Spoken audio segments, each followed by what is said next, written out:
Hello, this is Josh Gilgen. I'm a PA with Grand Peaks. I work in St. Anthony and Rexburg. I'm excited to meet today and give you guys a little discussion. If you have any of these in your house, chances are you have children and you will or have dealt with constipation. We'll go through and talk about a couple things dealing with this today and when you should come in and see us in the clinic. A quick disclaimer this morning, this is an educational video and should not be substituted for any consultation with your healthcare provider. Much of today's information was garnished from the American Academy of Pediatrics, Up to Date, which is an evidence-based clinical decision resource group, as well as serving his years as a pediatric clinician. I always like to see those cute babies. What causes constipation? We're going to go through a couple topics here, and the first will be what causes constipation. We'll talk a little bit about symptoms, how we treat constipation, what is encoprisus and should we be worried about it, warning signs of constipation, and at the end we'll go through lots of good potty training tips for you parents. What causes constipation? We're going to go through a couple subjects today. Diet is the first. Changes in diet is most frequently one of the things related to constipation.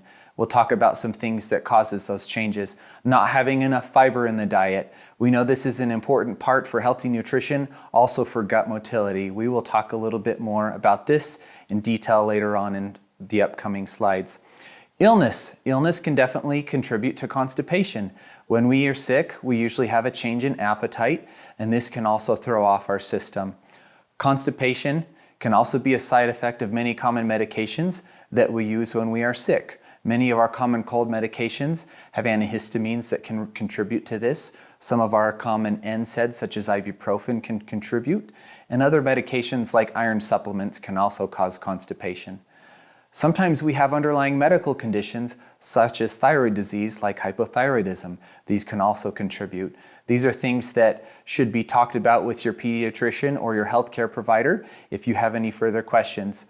As children get older, one of the main causes of constipation can be withholding. This can be for a number of reasons. Sometimes we withhold because we have painful bowel movements. This can be a cyclic condition where children will continue to hold those bowel movements back, and it can be a problem that we can avoid through simple measures that we'll talk about. Diaper rashes can be painful. This can cause children or infants to withhold stooling because of the pain. As children get older, they want that independence. Sometimes they want some control. It can be a way for them to get that. Sometimes children get so involved in play that they don't want to break apart from that to go use the restroom. This can cause problems as well. Sometimes as kids get older and are involved in activities such as summer camps, extended hours at school, going out and using public restrooms, those things can be things that children shy away from for one reason or the other. So being aware of that and understanding that those may be a potential problem and preventing it before it becomes a problem. Other changes can contribute, such as changes in children's routine. If we're traveling, often we're using different restrooms than what we normally do, and that can be a problem for certain individuals. Weather changes, whether it's hotter or colder in our environment, stressful situations such as moving. There's a number of things that can contribute to this. So, symptoms of constipation. Most of us have thought about or have dealt with constipation, but sometimes it can be a little more confusing when we're dealing with our own children or those children we are taking care of. Some of the common things that we see are many days without normal bowel movements. Now, when we say many days, that can be different for each individual. What may be normal for one child can be totally different for another. So we will talk about this later, how sometimes taking a journal or using a diary to monitor your children's normal bowel movements can help in determining if they really have constipation. Another symptom is hard stools that are difficult to pass, cramping, nausea, abdominal pain. Sometimes children will soil their undergarments, a poor appetite or changes in their appetite. Children can just be cranky. Something seems off, and this can be a sign of constipation. On occasion, we can see rectal bleeding. Typically in children, this is caused from tears, and these are called fissures. These can be evaluated by your healthcare provider, and we can come up with a solution to help you. How do we treat constipation? Just as every child is different, each treatment for constipation is different. We can't do the same thing for every single child, although there are some preventative measures that across the board can be helpful. We're going to cover a couple big topics in the upcoming slides. Those will be dietary changes that can be helpful, medications, and the key thing that I would like you to take away from today's lecture or presentation is that prevention is the big thing we want to use. We'll discuss these in more detail here. So first is dietary changes. When we think about the different age groups of children, newborns, typically prior to the age of starting solid foods, are at a low risk of developing constipation. We typically talk about starting solid foods in that 4 to 6 month range. Prior to this, sometimes we will observe infants grunting and straining, and sometimes we are concerned that it's constipation. Although there are instances where it is, in general, this isn't something common at that age. After starting solid foods is typically when we see more issues with constipation. If we have concerns at that point, the best thing that we typically use to remedy this is altering the solid food intake to have increased fiber in it. We can also occasionally think about increasing the water intake of that infant, or simple pear or prune juice. A small amount, typically on the end of 2 to 3 ounces, can help pass those difficult bowel movements. In older children, we do think about increasing foods high in fiber. We've got a list here of foods that are high in fiber. Sometimes we think about these as the roughage type of foods. None of us seem like we ever get enough water intake. I feel like it's a point to take home that we need to stress that and make sure that it's available for our children throughout the day. At school, maybe we're talking to a teacher and encouraging them to give the children more chances and opportunities to take water breaks. We know that limiting excessive amounts of dairy can also help. While dairy is important to get essential vitamins and minerals, we do know that it can be a contributing factor to constipation if we're doing it excessively.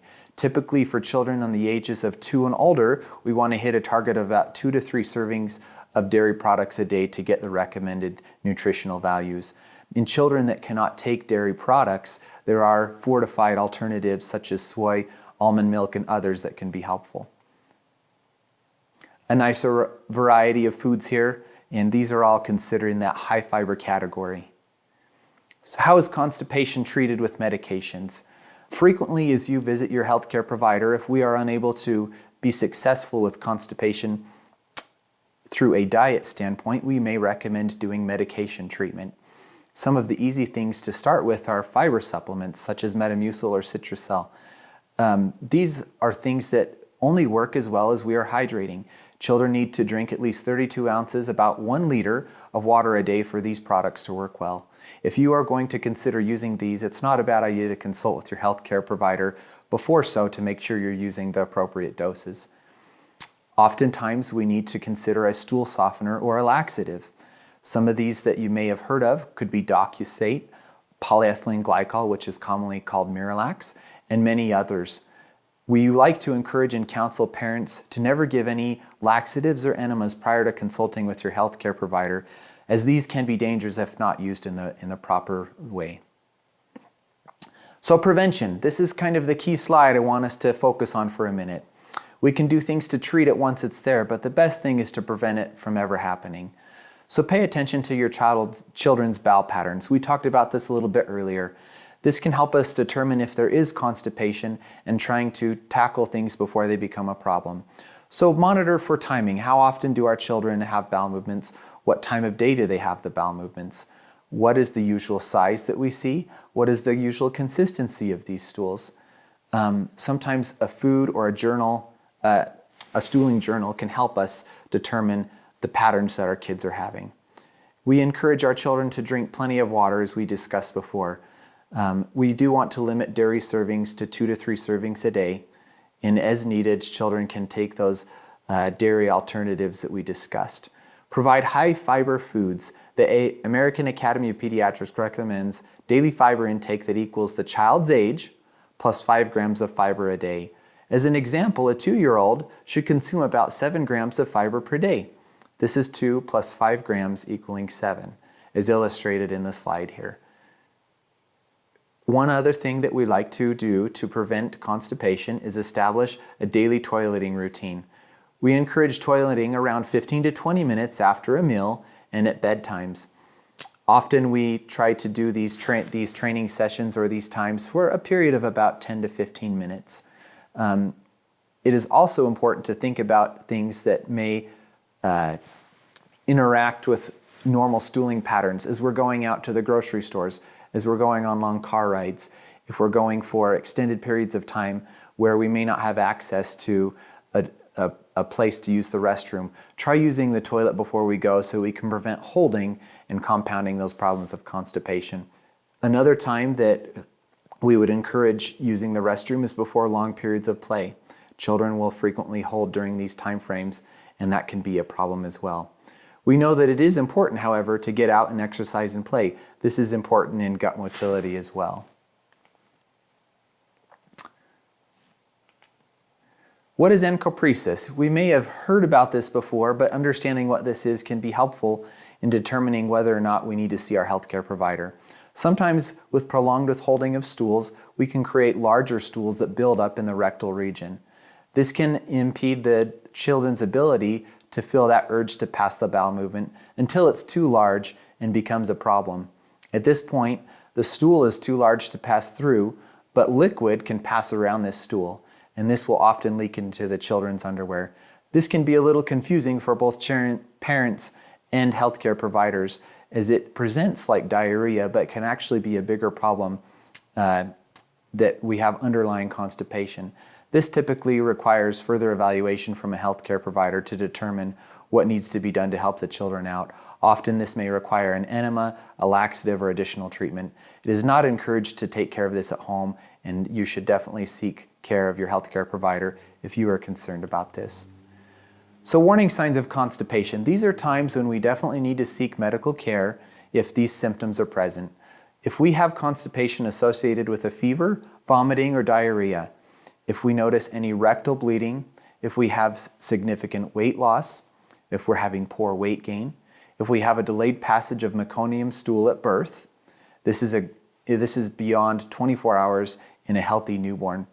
If there's a family history of Hirschsprung disease, if there is any known brain or spinal cord abnormalities, if you have any concerns, doubts, or any uncertainty about your children, this is a good opportunity to meet with them and go through any questions you may have. So last slide here is some potty training tips. This will frequently cause a lot of anxiety for patients and their parents alike. There are some simple things we can do to help with this. The average age of potty training is typically around 30 months. Now, we talked about, as before, every child is different, and these milestones will be different for your child as well. So if your child is not ready, it is not something that needs to be forced, and we definitely wait until they're giving signs that they're ready to start. Nighttime bladder control will develop later, so it's important in potty training to understand that nighttime accidents are normal. Wait for cues from your child that they're interested. Often they will follow you into the bathroom.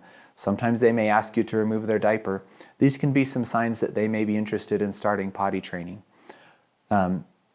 Before we start potty training, it's important to watch for signs of constipation.